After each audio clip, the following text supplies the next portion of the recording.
building business knowledge from the insights.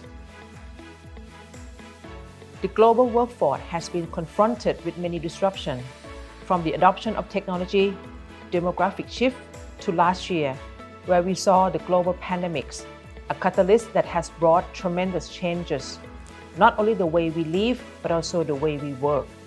And in particular, to many higher educational institutions, what they need to reset, reskill, and add on a new skill for the future graduates.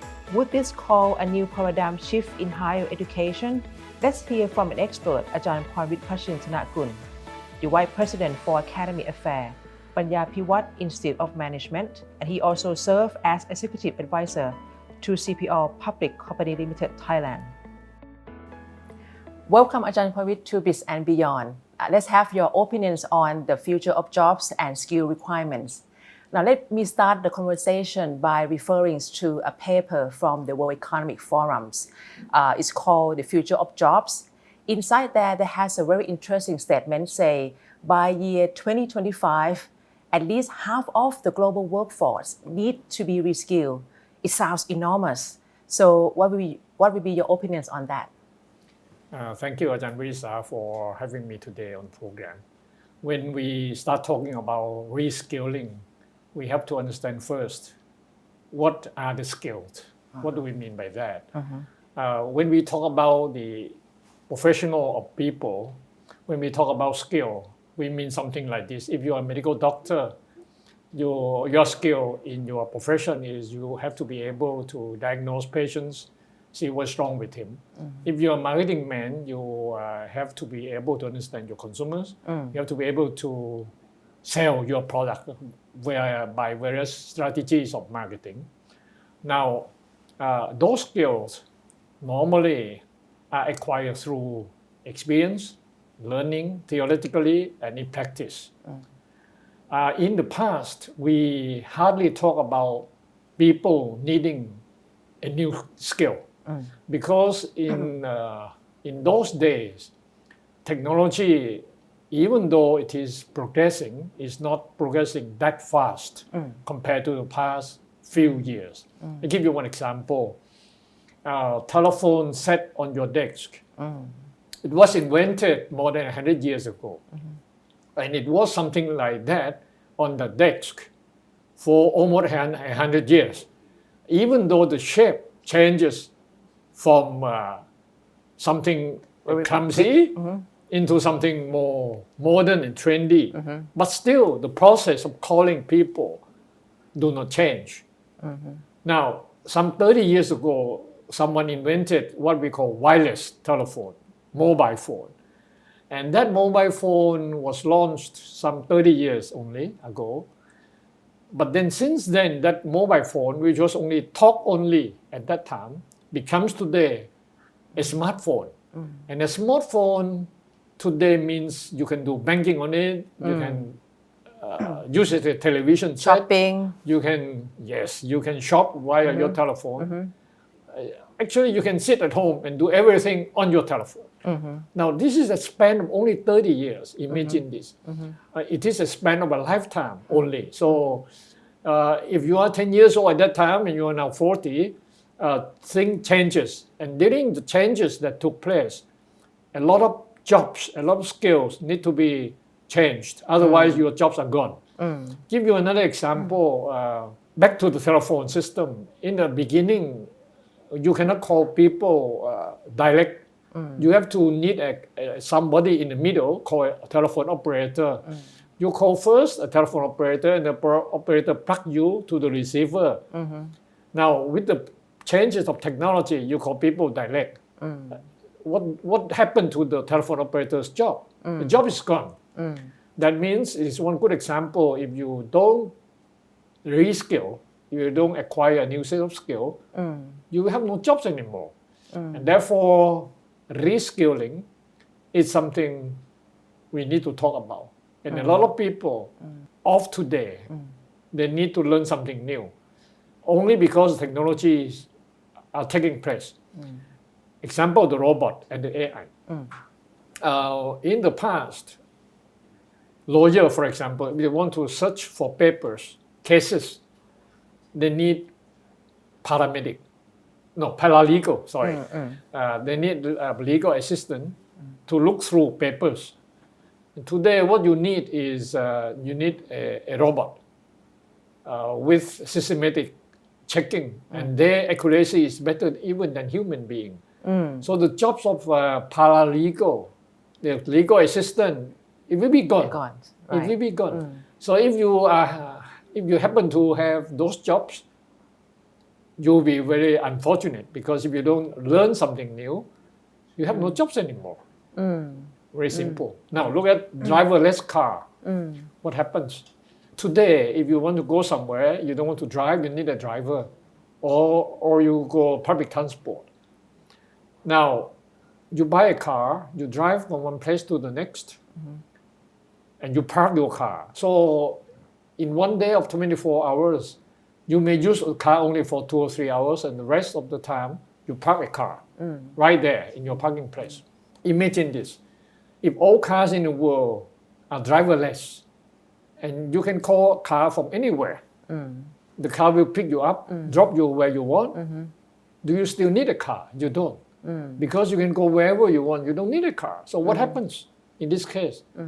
That means the number of cars sold in the world will be reduced, because not everyone needs a car.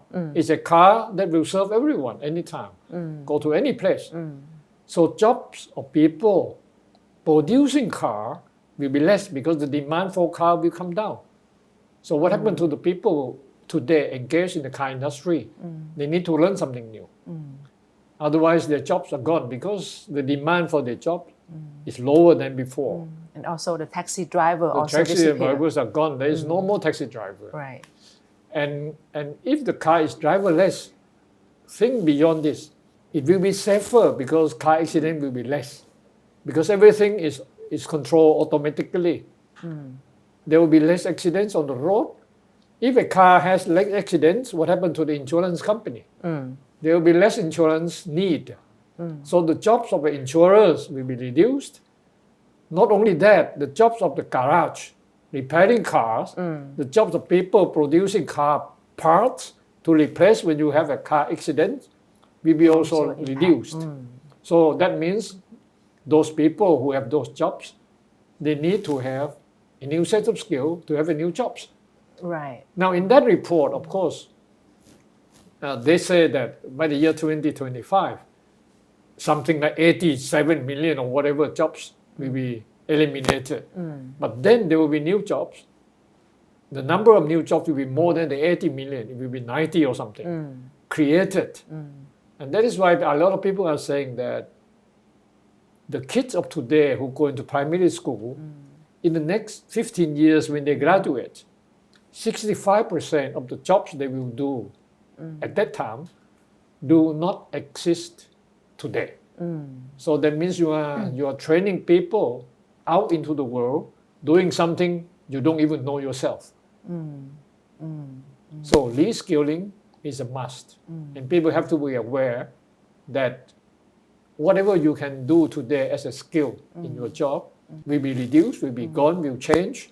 So you have to be alert.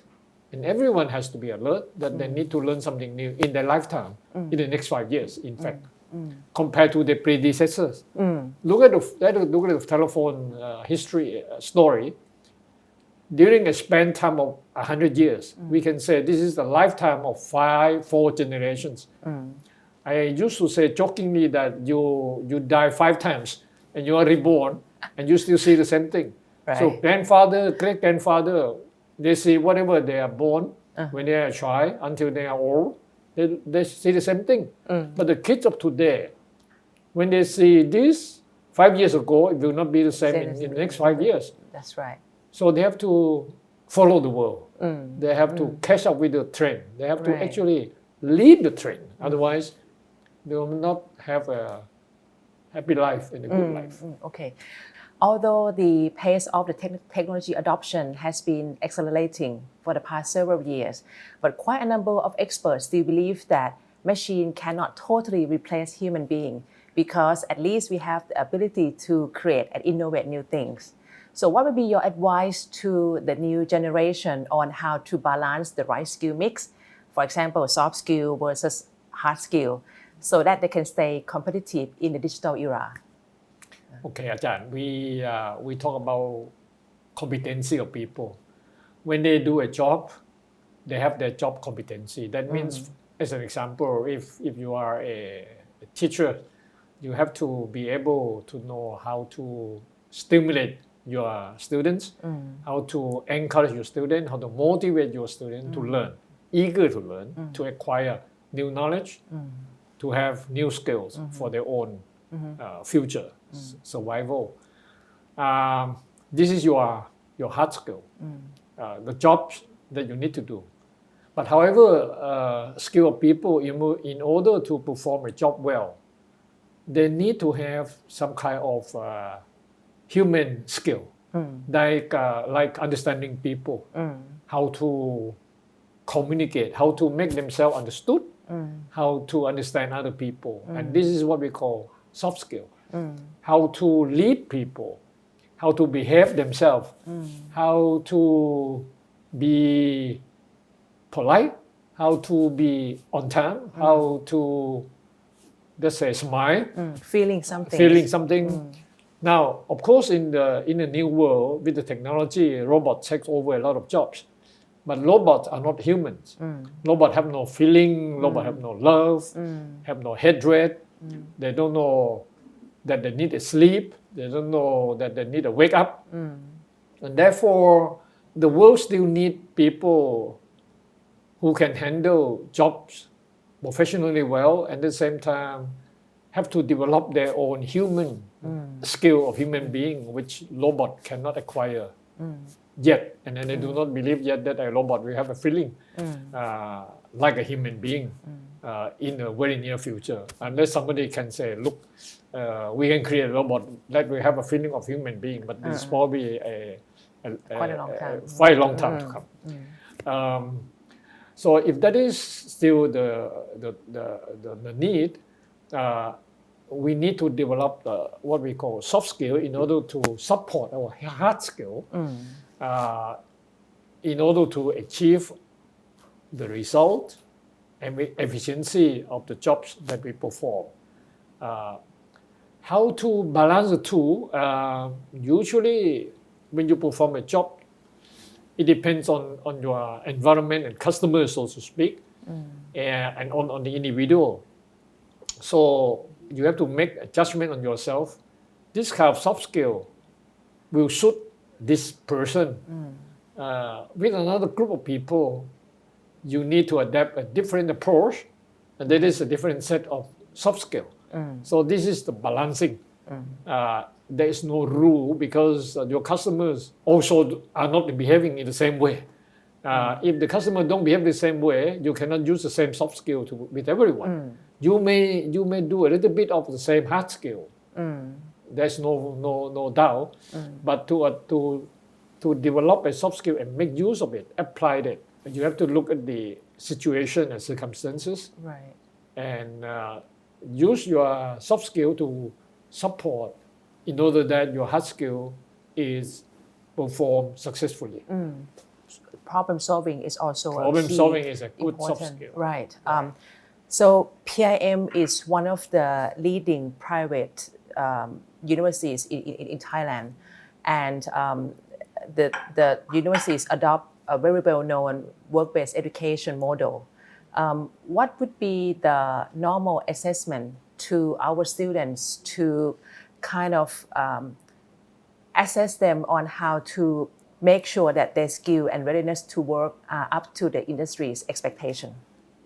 Let's look at it this way. We train students in order that they can do the job very well once they graduate. Now, in the professional field, a person is considered successful or not successful depends on how well he performs, depends on his competency. We should evaluate students or assess students in the same manner that they will face in their future life. That means during the time they're in school, do not try to access them from the memory of anything that the teachers teach them, because in the workplace, nobody measure or assess their ability to memorize something. All the people measure their success on the performance, on the output they can produce. So in school, you have to do the same thing. So you measure the success of students with the output. So the project you give to them, the problem you ask them to solve, you ask them to present the way they think and why and the reason behind. This, of course, will be difficult compared to the assessment based on questions and answers, based on multiple choice, because that kind of assessment is easy. Multiple choice, you have already a set of solutions, but that doesn't help students the moment they come out of your college. However, this kind of new way of thinking of assessing students is difficult for teachers. So teachers have to relearn, have to reskill, so to speak, and so that they should understand what job students are getting once they graduate. It is what we call work-based learning. So you learn in order to reflect the actual world that will need you in the future, and teachers have to understand it. Teachers should not require students to memorize or understand only what the teacher says. In a new world, students can learn actually from anywhere. Teachers who transmit knowledge of some other people to the class is already outdated, because students can acquire the same knowledge from somewhere else. Right. So what the teacher should do is to develop the thinking ability of students, the ability to solve problems, the ability to think critically, so that they will do the same thing, become a habit on their own, and do the same thing once they graduate and do their jobs outside. Right. Learn to be the good coaching. Yes. Okay. A good coacher. Right. Okay. Ajarn Phornvit, thank you for your insight today. Now, this is Biz and Beyond, the programs that bring you from the expert inside. Now, please follow us on the YouTube channels. Press like, share, and even subscribe. See you next time. ขอบคุณค่ะอาจารย์